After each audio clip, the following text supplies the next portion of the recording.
ವಿಪಕ್ಷಗಳ ಪ್ರತಿಭಟನೆ ಮಧ್ಯೆ ಅಪಾರ್ಟ್ಮೆಂಟ್ ವಿಧೇಯಕ ಅಂಗೀಕಾರ ಆಗಿದೆ. ವಿಧಾನಸಭೆಯಲ್ಲಿ ವಿಧೇಯಕವನ್ನ ರಾಜ್ಯ ಸರ್ಕಾರ ಅಂಗೀಕರಿಸಿದೆ. ಕರ್ನಾಟಕ ಪಟ್ಟಣ ಮತ್ತು ಗ್ರಾಮಾಂತರ ಯೋಜನೆ ನಿಯಮದ ಅಡಿಯಲ್ಲಿ ಬಿಲ್ ಪಾಸ್ ಆಗಿದೆ. ಅಧಿಕಾರ ಮತ್ತು ಸ್ಪಷ್ಟ ನಿರ್ವಹಣಾ ನಿಯಮ ತರೋದಕ್ಕೆ ಮಸೂದೆ ಮಂಡನೆಯನ್ನ ಮಾಡಿದ್ದಾರೆ. 8ಕ್ಕೂ ಹೆಚ್ಚು ಅಪಾರ್ಟ್ಮೆಂಟ್ ಹೊಂದಿದಂತಹ ವಸತಿ ಯೋಜನೆಗಳಿಗೆ ಅನ್ವಯ ಆಗುತ್ತೆ. ಬಿಲ್ಡರ್ಗಳು ಮತ್ತು ಪ್ರಮೋಟರ್ಗಳ ಹೊಣೆಗಾರಿಕೆಯನ್ನ ಕೂಡ ಇದರಲ್ಲಿ ಮೆನ್ಷನ್ ಮಾಡಲಾಗಿದೆ. ರಾಜ್ಯದಲ್ಲಿ ಅಪಾರ್ಟ್ಮೆಂಟ್ ಸಂಸ್ಕೃತಿ ವ್ಯಾಪಕವಾಗಿ ಬೆಳೀತಿರುವಂತಹ ಈ ಸಂದರ್ಭದಲ್ಲಿ ಫ್ಲಾಟ್ ಮಾಲೀಕರ ಹಕ್ಕುಗಳನ್ನು ರಕ್ಷಣೆ ಮಾಡಬೇಕು ಹಾಗೂ ಪಾರದರ್ಶಕವಾದಂತಹ ನಿರ್ವಹಣೆಯನ್ನ ಮಾಡಬೇಕು ಅನ್ನುವಂತಹ ಉದ್ದೇಶದಿಂದಾಗಿ ಈ ವಿಧೇಯಕವನ್ನು ಮಂಡಿಸಲಾಗಿದೆ. ಇನ್ನು ಅಪಾರ್ಟ್ಮೆಂಟ್ ವಿಧೇಯಕ 2026ರಲ್ಲಿ ಏನಿರಬಹುದು ಅನ್ನುವಂತಹ ಕುತೂಹಲ.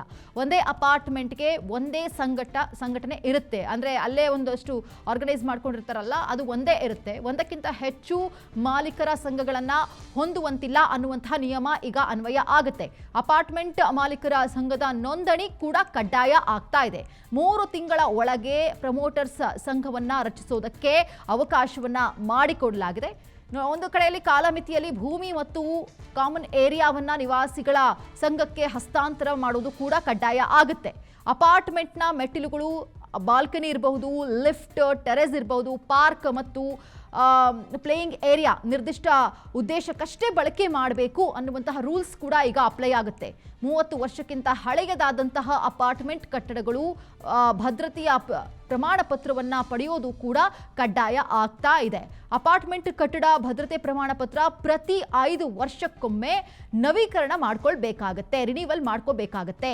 ಹಳೆಯ ಅಪಾರ್ಟ್ಮೆಂಟ್ಗಳನ್ನು ಪುನರ್ ನಿರ್ಮಾಣಕ್ಕೆ ಕನಿಷ್ಠ ಶೇಕಡ ಅಂದರೆ 75ರಷ್ಟು ಫ್ಲಾಟ್ ಮಾಲೀಕರ ಒಪ್ಪಿಗೆ ಕೂಡ ಕಡ್ಡಾಯ ಆಗಿರುತ್ತೆ. ಇದೆಲ್ಲ ನಿಯಮ ಈಗ ಹೊಸದಾಗಿ ಬರ್ತಿರುವಂತಹ ರೂಲ್ಸ್. ಅದು ಒಪ್ಪಿಗೆ ನೀಡಿದ ಮಾಲೀಕರಿಗೆ ಮಾರುಕಟ್ಟೆ ಮೌಲ್ಯಕ್ಕಿಂತ ಕನಿಷ್ಠ 2 ಪಟ್ಟು ಹೆಚ್ಚಿನ ಪರಿಹಾರವನ್ನು ಕೂಡ ಕೊಡ್ತಾರೆ. ನಮ್ಗೆ ಅಕಸ್ಮಾತ್ ಅಲ್ಲಿ ಅಪಾರ್ಟ್ಮೆಂಟ್ ಬೇಡ, ನಮಗೆ ಪರಿಹಾರ ಕೊಟ್ಬಿಡಿ ಅಂತ ಹೇಳಿದ್ರೆ ಇಂತಿಷ್ಟು ಅಂತ ಹೇಳಿ ಕೊಡೋದಕ್ಕೂ ಕೂಡ ಈಗ ಮುಂದಾಗ್ತಿದ್ದಾರೆ. ಕರ್ನಾಟಕ ಸರ್ಕಾರ ಈಗ ಆಗಸ್ಟ್ 19, 2026ರಂದು ವಿಧಾನಸಭೆಯಲ್ಲಿ ಈ ಒಂದು ಬಹುನಿರೀಕ್ಷಿತ ಈ ಕರ್ನಾಟಕ ಅಪಾರ್ಟ್ಮೆಂಟ್ ವಿಧೇಯಕ 2026ನ್ನ ಈಗ ಮಂಡನೆ ಮಾಡಿದೆ. ಒಂದೇ ಅಪಾರ್ಟ್ಮೆಂಟ್ಗೆ ಒಂದೇ ಸಂಘ ಇರುತ್ತೆ. ಪೂರ್ಣಗೊಂಡಂತಹ ಯಾವುದೇ ಅಪಾರ್ಟ್ಮೆಂಟ್ ಸಂಕೀರ್ಣದಲ್ಲಿ ಒಂದಕ್ಕಿಂತ ಹೆಚ್ಚು ಮಾಲೀಕರ ಸಂಘಟನೆಗಳೇನಿರುತ್ತೆ ಅದು ಇರಕೂಡದು ಅಂತ ಹೇಳಿದೆ. ಎಲ್ಲ ಹಂತಗಳಲ್ಲಿ ಮಾಲೀಕರನ್ನ ಒಂದೇ ನೋಂದಾಯಿತ ಸಂಘದ ಅಡಿಗೆ ತರಬೇಕು. ಜೊತೆಗೆ ಸಂಘದ ರಚನೆ ಇರಬಹುದು. 50%ಕ್ಕೂ ಹೆಚ್ಚು ಫ್ಲಾಟ್ಗಳು ಹಂಚಿಕೆಯಾದಂತಹ 3 ತಿಂಗಳ ಒಳಗೆ ಪ್ರಮೋಟರ್ಸ್ ಅಂದರೆ ಬಿಲ್ಡರ್ಸ್ಗಳು ಈ ಸಂಘವನ್ನ ರಚಿಸೋದಕ್ಕೆ ಅನುಕೂಲವನ್ನ ಕಲ್ಪಿಸಿಕೊಡಲಾಗ್ತಾ ಇದೆ. ವಿಫಲವಾದರೆ ಸಮರ್ಥ ಪ್ರಾಧಿಕಾರವೇ ಸಂಘವನ್ನ ರಚನೆ ಮಾಡುತ್ತೆ. ಇನ್ನು ಕಾರ್ಯಕಾರಿ ಸಮಿತಿ ಅವಧಿ ಇರಬಹುದು. ಸಂಘದ ಕಾರ್ಯಕಾರಿ ಸಮಿತಿಯ ಗರಿಷ್ಠ ಅವಧಿ ಏನಿದೆ 2 ವರ್ಷಗಳು ಮಾತ್ರ ಇರುತ್ತೆ. ಸತತ 2 ವರ್ಷದ ಅವಧಿ ಸೇವೆ ಸಲ್ಲಿಸಿದವರು ಮರು ಚುನಾವಣೆಗೆ ತಕ್ಷಣ ಸ್ಪರ್ಧಿಸುವಂತಿಲ್ಲ. ಎಲ್ಲರಿಗೂ ಅವಕಾಶವನ್ನು ಮಾಡಿಕೊಡುವಂತಹ ಒಂದು ನಿಟ್ಟಿನಲ್ಲಿ ಈ ಒಂದು ತೀರ್ಮಾನಕ್ಕೆ ಬರಲಾಗಿದೆ.